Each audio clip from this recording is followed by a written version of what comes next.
Well, hello. It's me and Andrei Martyanov. It's Thursday night. We got a lot of stuff to talk about. Let's talk.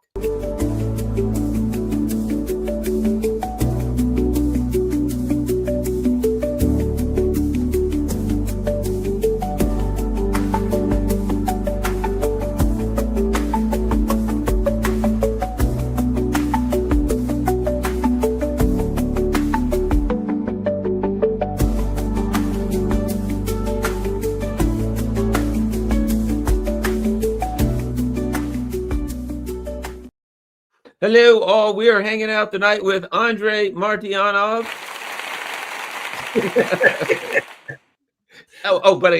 But first, before we move forward, we have to hear a word from Keir Starmer. There we go. Or rather, that's Macron also these days. Things aren't going so well. We got lots to talk about, Andre, but before we really get into the meat and potatoes, shall we say, of this Ukraine thing, it seems as though, I thought Macron had it bad enough when old Brigitte was beating the bloody hell out of him getting off an airplane. Certainly that was a bit humiliating, to say the least. But it seems to me that France is in deep and serious trouble. And that basically, it's what I think. The French government, like so many other governments in the West, are not addressing the issues that the people want. And that can't last but so long. What do you think about what's happening with France right now? And how long can this coalition of the collapsing hang on? If France drops out, I mean, there's the three stooges, three idiots of Merz, Macron, Starmer. If they lose France, that thing falls apart, doesn't it?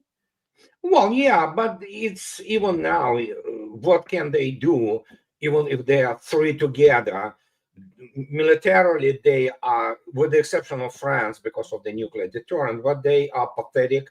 I read the interview of the chief of the general staff of France army, and it's like, really, you're reading like the third world, crap hole, and he talks about, we have like 5,000 people to, deploy if need be. We're going to grow it in coming years to 25,000 whole thing, like one division with the supporting units, like, okay. Yeah, and he says that we are the best land force in Europe compared to Germany and UK. Yes, you are. You might have something there.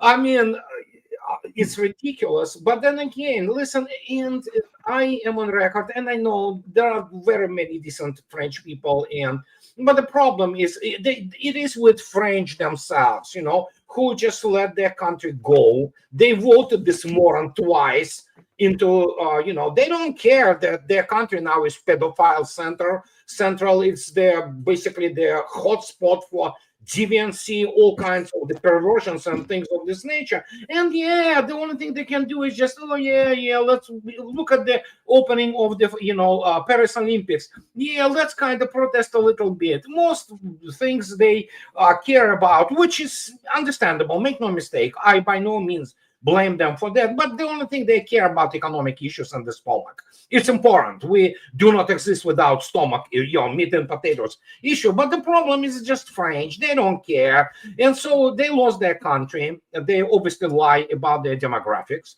because obviously their African and Arab Muslim population there is not 20%. It is much higher. And I was talking about 2015. But other people say 2035. It's when France will cease to exist as the unified nation, and it's probably gonna, collapse in some form. And Provence and Marseille, they were not French cities for a long time now, So now it begins to spread into the even countryside. And Paris, we know everything about Paris. There is to know. Just don't go there. And so that's it. That's what it is. They are paupers. They retain some residual, so to speak, competences in some aerospace field, but that's about it.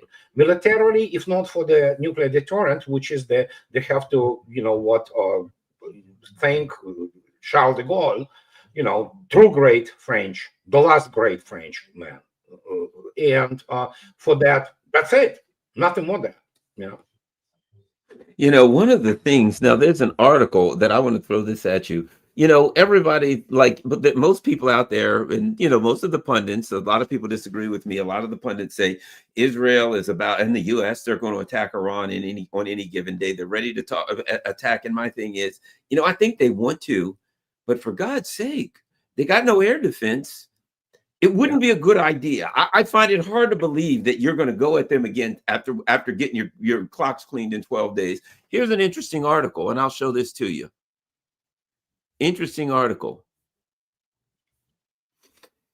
Israel signaling to Iran via Russia, and they go on to say is West Jerusalem has turned to Moscow for assistance in conveying to Iran its commitment to peace and its desire to avoid confrontation. So it goes on to say that you know, Russia's acting as a bit of intermediary, and that the Israel and to me it makes sense because they're not. If you look at the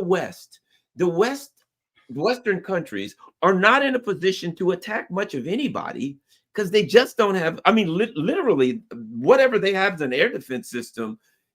You fire. Well, they don't have anything else, and even in terms of their long-range standoff weapons, like Tomahawks, for example, this is the main strike weapon. Yeah. They evidently probably down to one single salvo. Let's put it this way: if they roll everything out. And so, yeah, the only thing they can do is indeed bombardment, some kind of the, you know, Air Force involvement and things of this nature. But yeah, we saw what happened to Israel. Doesn't matter what United States will deliver to Israel in terms of the anti-missile defense, it will be utterly ineffective. And yeah, so in terms of land forces, don't even go there. You know, it's just the United States will not be able to fight on the ground with the Iranians in Iran. It's basically committing suicide. And so yeah, that's what it is. And absolutely, Vladimir Putin knows Netanyahu. They know each other personally quite well. And so obviously, Vladimir Putin obviously has a very good rapport with the obviously government of Iran. So this is a perfect combination that they indeed can kind of send messages to each other, and those messages which are not for the public eyes, because obviously they have public persona, so to speak, which they want to project outside world. And there is a real geopolitical and correlation of forces and means situation, which one has to consider, especially against the how long it was? It was now 2 years and 2 days since the acts by Hamas. I would call them terrorist acts. There's no doubt about it. But the response of Israel was nothing short of well, it was a genocide essentially. So 2 years and 2 days they tried this vaunted, you know, idea. You know, they still cannot get the control of 159 square miles of their land. Okay, the only thing they can do is they resort to essentially ethnic cleansing and genocide and things of this nature. So that's pretty much everything you need to know. The economy of Israel is I mean, it's destroyed for all intents and purposes, you know, and they know they will not survive the second response from Iran, because this time it will be extremely serious. And so what can I say? They only have to go and, you know, yeah, Trump obviously going to capitalize on it. And I'm always saying, you know, just give him the Nobel Peace Prize, for crying out loud. It's completely discredited, pathetic, you know, award, unlike it is the award in, let's say, physics and medicine. Yeah, Nobel in physics and medicine, that matters, you know, that the rest of it, literature, Peace Prize, just throw it away. It's garbage. So give it to him. Give him this whatever, you know. We have to ask, you know, what FIFA, you know, the Federation of the International Football Associations, just give him the golden ball, you know, give him the World Cup, for crying out. Make this thing, you know what, the copy out of gold and give it to him. It may basically, you know, occupy him for another couple of days, you know, for him to feel good about himself, that he also probably in the foundation of the football, you know, in the world. So, and I suggest to, you know, all kinds of the discredited, again, Olympic movement, which is completely corrupt and has to die. And to also issue all kinds of the medals to him in sports, gymnastics, swimming, women's one. So just give it to him, and the guy loves his, all those shiny, all the glitters, all the glitters is gold. So yeah, give it to him. Just satisfy his narcissism and ego. But other than that, I mean, what can they do? Nothing. And suddenly, Viktor Orban, a week ago, he goes on the Hungarian TV, major channel, and says, "Yeah, it's over. West lost, defeated. Period." It seems to me that Russia has, the people in Lvov thought they were just, walking around, dancing in the street. Yeah. Everything was cool. They were, they could store whatever they wanted. It seems that Russia has turned up the heat on Lvov recently, particularly with drones, missiles, everything. What do you think that's about? Oh no, it's even Bloomberg, and Bloomberg is lying pieces of excrement, as most of the legacy media in the United States. But even they admit today, or yesterday, that half of the gas production of Ukraine is destroyed, and including storages. The Lvov, all those, all the Kinzhal penetrates really well. The same goes for Zircon, Iskanders. And so, yeah, and that's just the start. It's the warming up to final complete industrial destruction of Ukraine. And Russians do not mince words anymore, because after the Russians understood that everything what was told to Trump by Vladimir Putin in Anchorage is not worth the shaking of the air, because the guy, he doesn't know himself. We are actually in the first initial stages of the Biden 2.0 with the additional twist of narcissism, because he is beginning to lose. I mean, I don't respect Cy Hirsch as military analyst. He is obviously amateur in that. But yeah, his sources tell him that, there are serious concerns within Trump administration about his cognitive abilities. After his rant in the front of those stone-faced generals and that Russian Quantico, people were like, what the hell did we just witness and hear? And it's like, unbelievable. The guy goes around and he embarrasses himself and the country. But what can I say? That's probably how collapse looks like. And everybody begins to say what I was saying already 11 years ago when I said it. It's over. They got themselves into their clinch with people you don't want to screw with, and guess what? 10 years later, look at us. Look where we are all. And the question is, Emmanuel Todd finally admit, and he says, however, that they know they are defeated, both in White House and Pentagon. I don't think it's that black and white. Some understand, others feel it. Others are just downright nut jobs and fanatics. But it's, what can they do? Literally, what if United States? I always say, let's do the forensic experiment, mental experiment.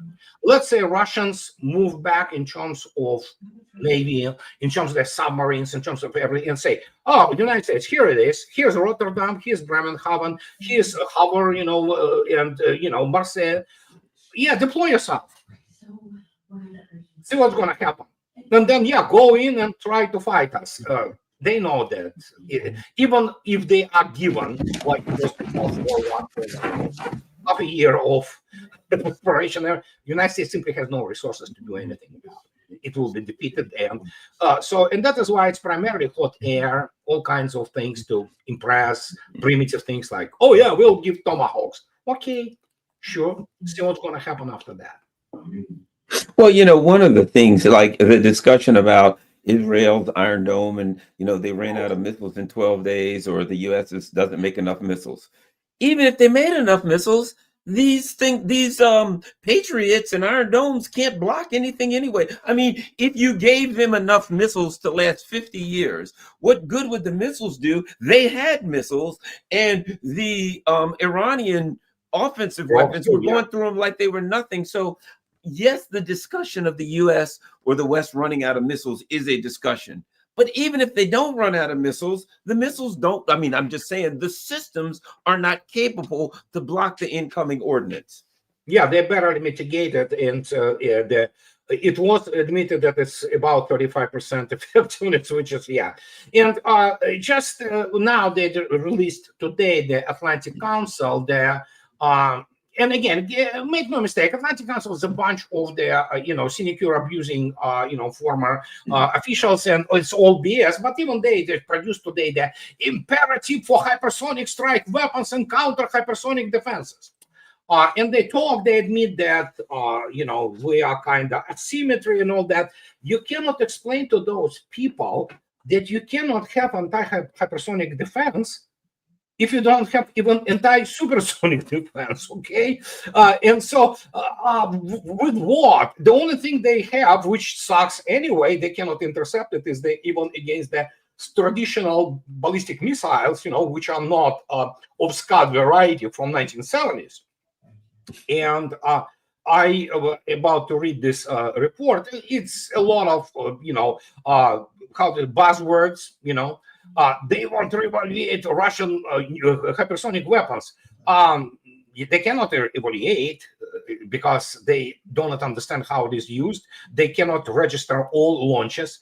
And of course, obviously, they have this Kool-Aid, which is BS, euphemism by the Ukrainians, which pour them and they drink it. So they live in this alternative reality. All those, former, the secretaries of whatever army and U.S. So it's like, okay. So do you have numbers? No, they don't. And there is, I know why they don't have those numbers.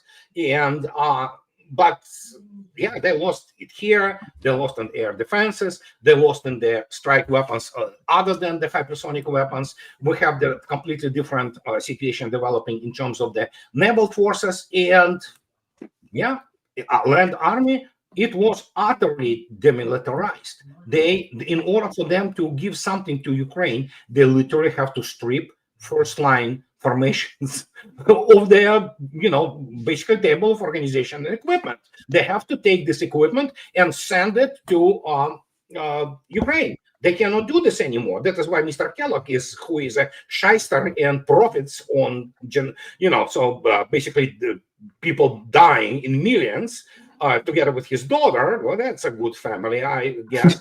And the question is Trump. Well, that's Trump, okay? He makes claims like, we supplied so many weapons to Europe, and it gave it to Ukraine. Okay. So it's just like, I don't know, I have no verbiage. I have no rational toolkit to explain. It's like you have to literally interpret delirium, and I'm not capable of. You have to have all psychologists and maybe psychiatrists going in there and explaining how the coping mechanism works or doesn't work in this particular case in Washington, D.C. Just face it, you lost it. And you lost it not, as Emmanuel Todd correctly stated, they thought that they could play with the proxy wars with Soviet Union or Russia and avoid global defeat. Well, now they played all out and they have been humiliated. I mean, and that's it. That's the reality. And I'm not talking about even the utter incompetence of the American companies. It is utterly. Here's another one. Uh-oh, you're in deep trouble now. NATO is eyeing a forceful response to Russia. NATO is considering allowing its pilots to fire an unauthorized Russian craft. They're thinking about easing the rules of air engagement and deploying drones along Russia's border. But it's when you finish and reading all of this, right? It says the Financial Times sources noted that the talks initiated by states bordering Russia, backed by France and the UK, later developed into a bloc-wide discussion, which, however, is said to be in the early stages. Some governments reportedly advocated for stronger deterrence policies, though others urged restraint. So it sounds, they always say this scary stuff, we're eyeing forceful response to Russia. And then when you read into it and look into it, it always ends up, they're talking about doing something, but they're not really going to do it, because what would they do anyway? Well, deploying drones, a drone wall, their infamous drone wall. Listen, Yeah, it's Financial Times. It's a bunch of the scumbags, as this pretty much with the most mainstream and legacy media in UK and United States. So those people won't understand the first thing about warfare. They need to sell story. If they don't sell story, they go hungry because you can basically offer them jobs at 7-Eleven or McDonald's, but even that they will not be good at. Okay, so you have those morons who need to sell stories, so they begin to massage basically pretty trivial, pretty routine things. For example, just give you an example. They discussed that we have to shoot down Russian planes in our airspace. For starters, let's imagine this: if indeed Russian plane flies into the airspace of NATO, what should NATO do? Guess what? It's probably should shoot it down. You know what? Because guess what? It's their airspace. There's nothing wrong with this. This is normal. If the NATO aircraft flies into Russia's airspace, it will be shot down. It's absolutely normal thing, but they have to create this complete, a mess and confusion for people who are like, oh my God, they're discussing this. Yeah, if the Russian drone, for example, flies in somehow, shoot it down. If it flies down into your airspace, Russians are not at war with NATO. NATO is at war with Russia, but Russia's not at. Because if, God forbid, Russia will be at war with NATO, there will be no NATO left. And that's the whole point. But they have to sell. They have to create this blow out of proportion every single thing and sell it to the public, which already basically, especially especially in the Western Europe, they are on the verge of hysteria. If you multiply it by the traditional, they hate Russian guts. Majority of Western Europeans, they hate Russians. Make no mistake. And I'm sick and tired constantly forestalling this, that not all of them, of course, hate, but majority does hate Russian guts. We are untermenschen, as I already stated. For example, for the average French or average German, I'm untermensch. I'm subhuman. I'm Slavic, so what can I say? And that's what has to be understood about all that. And so they whip up these people who are already scared crapless, who are very uneducated and who are very incompetent in matters of international relations and war. And of course, Europeans, being that the herd they are, they're just cows, the sheeple, essentially, they corral them into this hysteria, then for some reason thinking that they can extract for themselves some kind of the, profit, if you wish. Profit obviously plays into this, but no, they're not coming to fight Russia, because obviously Europe doesn't have industry to furnish. Forget about they do not have industry to furnish a real army, like army as the formation of several divisions. They don't have it, So, and that's what is happening, and this constantly being, poured upon those scared, crapless, people. Not very bright people. Europeans are not very bright. At the time when it's shipple, the same goes for many Americans, but Americans are kind of a different breed, So, and you look at this, that's Financial Times. That's what they do. They sell crap. So, and all of them sell crap. So they need to whip it up. While Russians constantly go on record, from Vladimir Putin to Sergei Lavrov, they speak in the unified voice that, no, we do not want to attack you. Just get off us, just leave us alone. But you cannot explain it to average European that Russians are not interested in you. Russians are not interested, except for some fringe of the morons who still want to go and visit Paris. For what reason, I don't know, but you still think that Europe is some kind this, magical place. Once you saw a couple of the European cities, you saw it all, and so that's the whole thing. It's just like they still think that Russians somehow want to go in Europe. No. Russians, overwhelming majority of Russians, they abhor Europe. They abhor Europeans. They don't want to deal with them. They want the Iron Curtain and just be left alone and not to have to deal with this filth which is actually pouring from Europe into Russia. So Russians are, meeting the Europeans, Americans who are, uphold classic traditional values with the open arms. The rest of it, we saw the opening on the Olympic Games in Paris. That's it. That's it. That's your answer. That's what they are. I want to ask you this. One of the things that the U.S. is doing, they can't beat anybody out, so they're like shooting at fishing boats, allegedly. Yeah. And they're threatening Venezuela. But I've even said this, number one, they don't want to go in there on foot. They don't want to go anywhere on foot and do No. ground armies. But the other part of it is, I understand they've got, 20, 30, 40, I don't know, Su-30s. They do have some anti-ship missiles. I don't know what kind they have. Could be newer. They're very close with Iran. Iran might have supplied. But I've said the U.S. has, a dozen or two ships, dozen and a half ships. For all of the, it's easy, we'll just go punch Venezuela. If they've got Su-30s and they load some pretty decent, halfway decent, even not even decent, anti-ship missiles and go flying anti-ship missiles in, U.S. is going to have a problem. Though that Su-30 is a pretty good plane, isn't it? Yeah, Venezuela has, I doubt that they have 30. I believe they have a regiment, which is about 20. Okay. It's between 20 and 24. Yeah, these are older, but still very capable. These are not old MiG-29s. Right. Even today are capable. They still have a fairly up-to-date avionics. And they got a huge radar, don't they? Don't they got a really big very good radar? Yeah, that's it's not as advanced as obviously Su-30 SM2, which is the state of the art. Those Irvis radar, which are used by Su-35s. Those are state of the art, which is one of the best radar out there. But they do have this capability. Plus, it is essentially there. If you look attentively at the Caribbean, there, and Venezuela's coastline, it's obviously the internal Caribbean lake. I mean, it's huge, make no mistake, it's 1,000 miles, but it's relatively, it's kind of large barrel, granted. And so if you do it right, you certainly can make things very unpleasant, even for the U.S. Navy, especially because we don't know what Venezuela has. I know they have some S-300s. Earlier versions.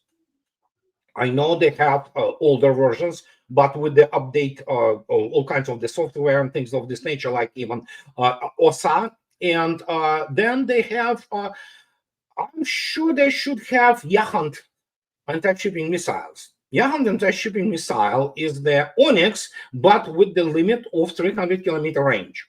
As it was the gentlemanly agreement of the regime of the non-proliferation of the anti-shipping cruise missiles, more than 300 kilometers. Russians and Americans kind of held their deal, and Russians, the Onyx, which went obviously for the expert, was called Yahant, and it's 300-kilometer range. Still, if you have the very potent Su-30, which carries those things, you could be in trouble, So even the four of the Su-30s, which can carry up to 3 of those, so if suddenly it can have the salvo of 12, supersonic maneuvering, it's a totally different story. It's going to be very dangerous for U.S. Navy ships, and so who knows? Difficult to say, but yeah, they can launch. They can expand. Well, basically, use up most of what they have in terms of plans, and then still achieve nothing. Bombing things doesn't get you that much, anyhow. And Venezuela is a large country. You have been there, you told me. And I looked yesterday, by the way, on this, what is this mount, which is the standing on the border of 3 states, Brazil, Venezuela, and, this incredible lost world, so my God, it's a complex jungle, mountain terrain. Who would want to fight there, And it's like, okay, guys, if you think that you can do something about it, sure. But I hope that there are enough professional, operational level people in Pentagon who say that, no, let's not do it because we're going to get, burned pretty badly. So, but that's all, PR, it's all propaganda. It's all to maintain tensions and all to demonstrate that the empire, which is crumbled already pretty much, it's just a matter of how the basically parts will distribute themselves over that thing, over the field of the destruction. So they better not. But if they do, what can I say? I mean, if one or a couple of those Onyx missiles were to hit one of those, say Arleigh Burke class or one of those, yeah, it's over. what kind of damage would one of those missiles do if it strikes it? Sink it? Mm-hmm. It's probably going to burn no matter what you do, because this is not your small Iranian 500 kilogram warhead, or 50 kilogram, or up to 100 kilogram warhead. No, this is 350 kilogram of the, which is 700 pounds of things flying at you at Mach 2.9. So yeah, it's kind of, proposition, which is, yeah. And they are smart missiles. They're gonna hit you next to the water line, obviously not underwater, but my gosh, yeah, it's not gonna be good. The penetration. That was my evaluation. Was the U.S. You're not talking about some small country. Venezuela, if I'm not mistaken, is about the size of Germany and France combined. It's a large country. It's got a 1,000-mile border with Colombia, 1,000-mile border with they said with Brazil. I think with Brazil, with Brazil, a couple thousand miles or 2,000 or 3,000 miles of coastline. You don't want, but if the U.S. is stupid enough, I've been saying, the U.S. is messing around, and at some point they're going to pick a fight with somebody and get their nose bloodied. If you keep picking fights and going in a bar, sooner or later somebody's going to give you a black eye, and they're going to keep picking fights with these small countries, and someone's going to throw some missiles at a couple of their ships. And I mean, if they say, okay, we're going to start bombing Venezuela, and Venezuela sends out some salvos of they could lose several ships. How does Trump face that? They could, yeah. And that's the whole thing. The only thing the United States Navy can do, which they probably would, they would move their ships away, because obviously the only thing they can do is to launch bombs, and of course to launch whatever the alpha strike they will decide to launch, for example, from one of the aircraft carriers, which is, they will launch those whatever air wing of FA-18s, whatever the version D, E, whatever the Super Hornets, loaded with JASSMs, and yeah, that's the whole thing. But then again, make no mistake, the Su-30s are fully blown supersonic combat aircraft. They can really jump and fly very close to surface. They have excellent avionics, and so who knows what's going to happen there. We don't want to go there. It could be pretty bad, okay? And so, as I already stated, okay, so United States launches missiles, okay, let's imagine, okay, and doesn't lose ships. What happens next? Well, then suddenly Maduro survives. He has the support of his people, so he has the full right now to purge his country and hang all those people who will be designated as traitors. What did you achieve? You hardened the stance of the only country which has the proper oil which United States needs for refining, and so you look at this, okay. And of course, it then becomes the political embarrassment when Mr. Maduro comes out on the screen and says, you are a terrorist organization, you are a terrorist country, and guess what? So suddenly Chinese, Russians, Iranians begin to arrive in droves. Russians already there, though, and they begin to deliver things which United States would like to be delivered, because Russians say, and they may tell Venezuela, okay, time to apply for BRICS and maybe Shanghai Cooperation Organization. And that will be it, so they have to tread water very carefully there with all this, so political fallout could be catastrophic for the United States. And well, it was already catastrophic in a sense with Ukraine, but then again, it was catastrophic for the combined West, and so we'll see.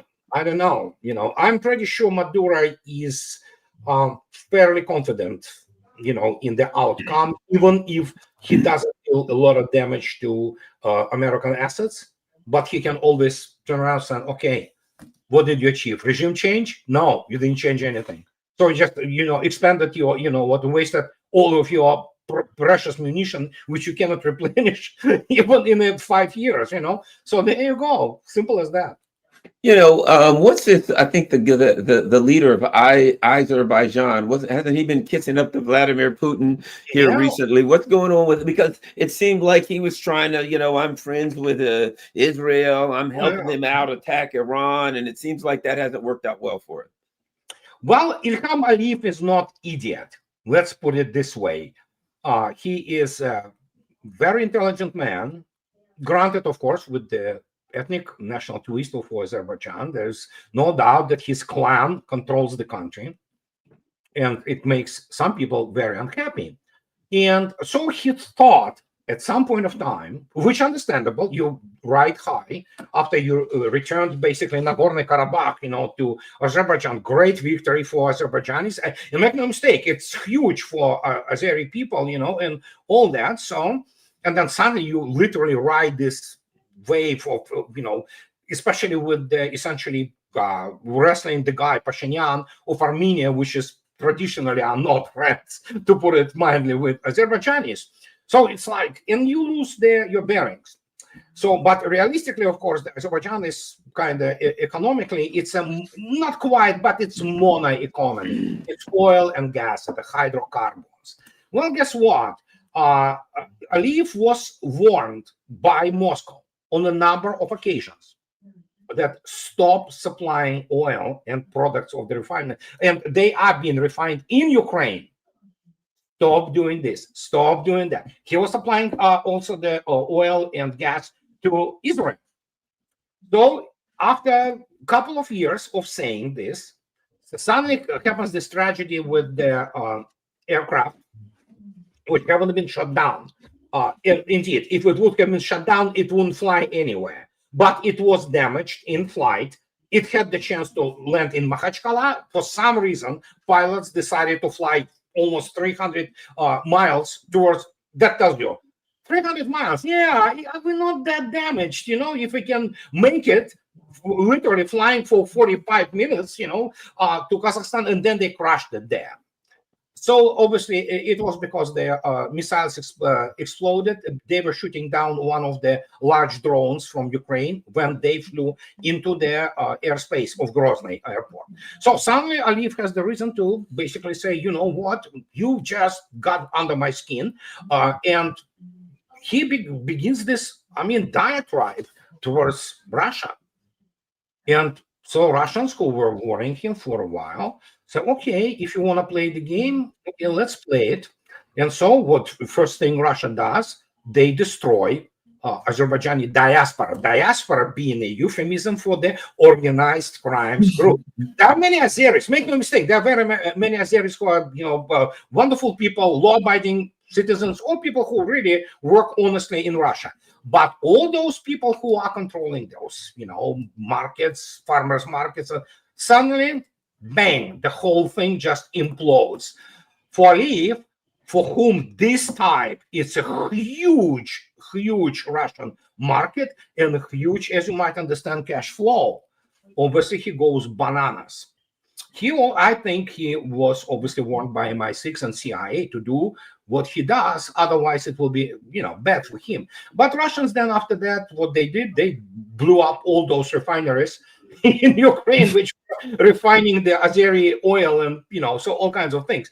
So, and as always, neither Ukraine nor UK nor United States provided any kind of support. So now what he's now left, to dry, out to dry. And what are you gonna do? He basically alienated Russia, and he has now his lobby, if you wish. All those Azeri organized crime groups, honchos have been taken. They destroyed. And so what are you gonna do now? Turkey? No, Turkey cannot pull Azerbaijan out of its economic rut. Again. And how? The Minister of Transportation of Russian Federation a week ago went to Baku together with the Minister of Transportation of Iran. I wonder why. Oh, Mr. Aliyev suddenly remembered that, what? It's better be sitting right there on this north-south corridor, which is extremely profitable, for the country. And now you have him flying into Dushanbe at the CIS, the Commonwealth of the Independent States, which was primarily oriented towards Middle Asia. But guess what? Mr. Aliyev flies in, and suddenly he thanks Vladimir Putin. He almost kisses, him, and like, everything is fine. And Mr. Pashinyan after that flies in from Armenia. Okay, so what are you gonna do? And that's the diplomacy of the highest caliber from Vladimir Putin and obviously Lavrov. And you don't have to go out and thump your chest, with the saying, no, you just achieve results. You all have to be result oriented. And here's the result. Azerbaijan is back into game with obviously North-South corridor. Can they still do a stupid thing? I mean, like Ilham Aliyev. Oh, obviously his money are in London, no doubt about it. He's a billionaire. Okay, let's face it. They are very rich family. But even throughout this mayhem in the Russian-Azeri relations, there was a very interesting moment which many people didn't notice, but it was very important, especially when you talk about people of Caucasus, Orient, Arabs, and which is Mehriban, wife of Ilham Aliyev. She had a birthday, and Vladimir Putin personally wished her birthday, happy birthday. And so that's how you play it. And now suddenly we have like, oh my God, Mr. Putin, thank you so much for your cooperation with the, obviously, we like, and so suddenly we're best buddies back again, back to square one. And so, but there will be no, obviously, refinement of Syrian oil in Ukraine, because Russians were warning him for from the start of the special military operation. And you cannot sit anymore on the two chairs, on many chairs simultaneously. Because obviously Azerbaijan, while important country, it's still not a large country. The huge part of Azeris, they live in Russia, in the world, not with the exception now of the organized crime groups, which are being, they were dealt really to the applause of the overwhelming majority of Russian population. So, but it's an important country. It used to be the part of the Soviet Union, and so suddenly how about you tone down this Russophobic rhetoric and so suddenly it's kind of simmering down, and that's what is good about all that, so, and when you look at essentially how they handle the situation, you saw yourself probably yesterday, foreign minister of Syria. Yeah, they want Russia's many people don't recognize Russians are still in Syria and doing well, So they now say, no, we need you to stay in Syria because obviously it's the only guarantee against Israel. So, there you go. That's the chess, So, and Russians don't care, So Assad didn't, fulfill all those basically hopes which Russians put on him. He failed, and but suddenly, when many people say Russians are main provider of the free wheat, you have to feed your population. Otherwise, your power worth nothing. Russians recognize Taliban. Taliban are no nice guys, but again, as Russian foreign minister stated, that's the reality. They are the only ones who keep any kind of semblance of order. We're gonna talk about. They do talk about the rights of women, for education, but it's still like. They are the only guys who maintain the order, any kind of order. You don't want to have this country again go and, and so when you look at this, this is calming down, simmering down the situation around the world. And then, obviously something was told to Mr. Trump and something Russians understood. That's why Rybkov today stated yesterday, and that, it's over. The foundation essentially crumbling of the Russian-American relations, but we're talking. But there will be no deal on Ukraine. Doesn't matter what Trump, whatever the red line, the deadline Trump will come up with now. I don't know, 5.5 days, 9.5 weeks. I don't know. So Russians don't care. They will finish off the regime in a way that Russia wants it. And that is now becoming absolutely clear. Complete deindustrialization of Ukraine, which is ongoing as we speak. and essentially forming it into this kind of corral, with watchtowers all along the perimeter, primarily self-sustainment society in the sense of agriculture, service economy, things of this nature. That's it. And when you look at the last months, it's just, it's blowing out of, just blowing away everything what they have there. One thing which was very critical. Yeah, we know the huge mash, all these critical industrial places, and including obviously now it's not just substations, it's actually a power plant which Russians blowing out, there. And so, but there was one thing which nobody touched at some point: Motor Siege. Motor Siege is the Ivchenko Progress jet engines, which, for example, power the Antonov 124, those gigantic transport planes. Russians didn't touch it. Chinese wanted to buy it. A few years back, United States sabotaged them because that would give Chinese, access to the advanced jet engine manufacturing. Way a leap ahead from what they can do in terms of commercial aviation. But guess what? A week ago, Russians blew away, just destroyed completely their design bureau itself on the Motor Siege, where they actually make those things, those ACADs, SolidWorks, where they develop those engines, how, all completely, you can see it in the video, it's gone, it's just completely burned to the ground. And they are now beginning to destroy the Motor Siege itself. So that tells you something flipped. And what flipped? I think Russians did all they could. They gave this log for the drowning empire. Trump didn't take it because he's not a very bright man. And now the only thing the United States will get, it would be a straw. And that's pretty much it. And I think, well, let me ask you this. I was going to ask you about Odessa, but in my opinion, I've said for a long time, the Black Sea coast, all of that's gone. They're going to, if I'm in charge of Russia, I make the land bridge all the way up to Transnistria, particularly with all of the noise that's being made in Moldova right now. That's done. But yeah, I read that Medvedev is now he's now traipsing around all over the place. He's in North Korea. They're dispatching him he's an interesting guy. What do you think that's about? If Vladimir Putin tomorrow says, that's your president, next president, guess what? Medvedev will win in the landslide. He is liked by people. He doesn't make secret. And yeah, the West better pray that he doesn't become the president, because his attitude towards combined West. He hates it, and he hates it. It's not some kind of the pose. It's not some kind of the playing. No, he hates West. Sincerely, he abhors them, so that's why he calls them, they call them morons, all kinds of pedophiles. And so the guy burned all bridges long time ago. So even if he becomes president, once Putin's term is up, and he was president, okay?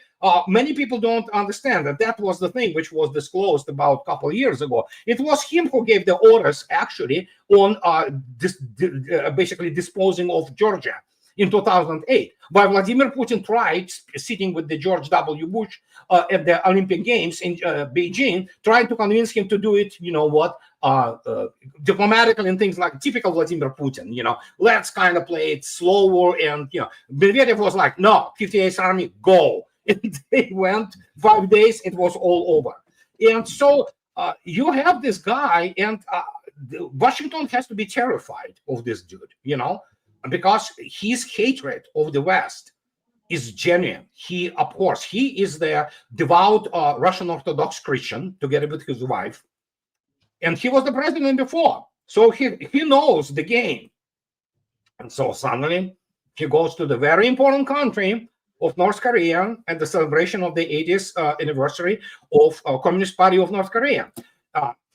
Get this, the guy who is devout Christian, and so he goes there. It's just political. That's what we do. You are our friends. We are there to protect you. You are our buddies, and you did what you could, to help us and things of this nature.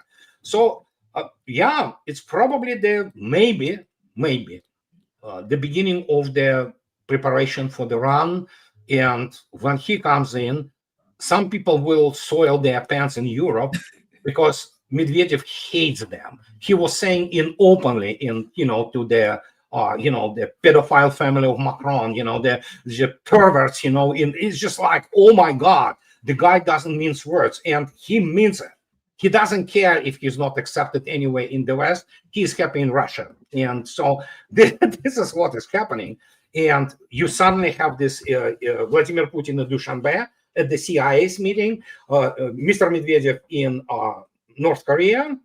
And my God, there's something brewing there big time. And yeah, Aliyev suddenly so nice. He was so happy, sitting with Putin today. So, okay, I don't know what they talk behind the closed doors. We can only guess, And I have noticed, I've been reading recently that North Korea has been unveiling, a lot of new military technology. Yeah. And I thought, well, I think we know their alignment with Russia. The Russians are, I would put it like this: North Korea is getting armed to the teeth. They're armed to the teeth. Yeah, they are. Yeah, they will just, nothing can stop them. And if the God forbids, of course, if it comes down to it, but they can defend themselves. But yeah, it's as was expected. There's a full-blown military alliance between Russia and North Korea. And yeah, Russians love their military buddies to be armed really well, So guess what? North Korea will be armed really well, So, and it's getting now to this point. And they are trying to build their own stuff, but obviously there are very many people who do not look Asian who probably helping them also in this respect and saying that, hey, guys, let's not go a long way. Let's do shortcut here. And this, okay, yeah, they're smart people, North Koreans, So, and Koreans are generally smart people, except for South Koreans who do not procreate, they're just dying out. So, and you know what, the point is, in the end, in the long run, especially when one considers I spoke about on a number of occasions, the economic realities of the North Korea. Would Russia want to make, as it was once attempted by North Korea, but Russia was in complete disarray, to kind of, go to South Korea? Well, Russians may help North Korea to finally get some really big goals scored, against in their constant competition. And suddenly, it could start with the good grocery stores, maybe now department stores, and things of this, all kinds of things, and that obviously inevitably brings about the change of the political climate. Yeah. And again, I mean, Medvedev went back with Mr. Shaman, who rocked the hell out of the, Chiprik had life at Budokan in Japan. Shaman had the life in Pyongyang, and they were rocking those North Koreans. It is forbidden there, but you had genuine rock concert. It's like, oh my God, this is something. It's like, and this was a huge star, the gigantic Russian star. And this is not some second tempo something. He is internationally known because he is forbidden from all kinds of the media in the United States because they don't want to see the guy. The guy is a sex symbol. He's amazing voice, and he sings all kinds of things, including the downright, hard rock things. So they rock on the concert, okay? And so it was like, am I looking at North Korea? No, yeah, it is North Korea, man. They were just rocking down. It's like, it was so funny, actually. Well, we're just about out of time. A couple of things before we get going, and that is, first of all, and this is important, reminiscence of the future. Gee, there's a familiar face there. What do you know? Yeah, that's right. Reminiscence of the future. That is Andrei's web, that's his web presence. That's now on this. You'll notice something as you look over to the side, and this is important. Look at that. There's Andrei's books, America's Final War. It is official. It is here. You can check that out. We got Disintegration, Indicators of the Coming American Collapse. Gee, I don't know what year you wrote that. 2020. Yeah, you kind of saw that one. You called that 2021, one. yeah. The Real Revolution in Military Affairs, Losing Military Supremacy. That's good stuff. There you go. Now, certainly you got Buy Me a Coffee. As I always say, you know, we have Larry Johnson and we have Scott Ritter and all of these people. And as you all know, you know, look, everybody that does this stuff, let's just say nobody's getting rich. Most people are barely paying for their websites and their stuff like that. So if you could possibly go, when you go to Reminiscence of the Future, if you click on Buy Me a Coffee, you can become a member. So help Andre out, keep that going, and keep up with everything that he's doing.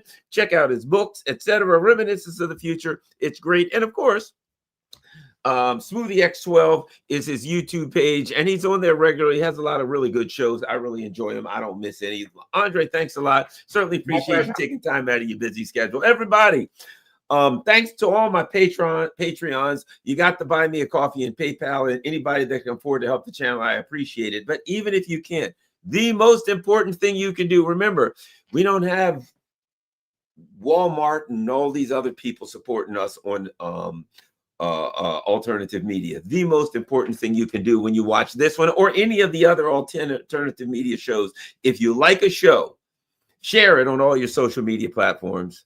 We're out.